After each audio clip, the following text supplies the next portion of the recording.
তো এত ভিড়, সত্যি সবাই খেতে বসে পড়েছে, কত বছর ধরে খায়নি। তো হ্যালো এভরিওয়ান, আমি প্রিয়াঙ্কা আর আমার নতুন একটা ব্লগে তোমাদের অনেক অনেক ওয়েলকাম। আর আমি খুব কুড়ে, সেটা তোমরা আশা করি এতদিন বুঝে গেছো। সকালবেলা প্রজেক্ট কমপ্লিট করছি, আজকে প্রজেক্টটা জমা দিতে হবে, আর প্লাস আজকে কলেজে খাওয়া দাওয়া।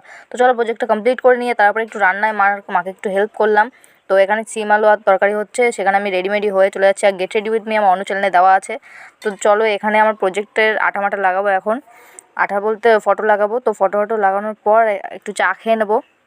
তো চাটা এখানে খাচ্ছি, আর ওখানে দেখো কি একটা লাভ বানিয়ে রেখে দিয়েছে, মানে এদের কাজের থেকে তাহিরি বেশি। যাই হোক, তো চলো দেখতে থাকো। আর এই যে কলেজের ভিতরে চলে এসেছি আমরা, আর এখানে একটু বান্ধবীদের সাথে আড্ডা মারবো একটা কত কিছু।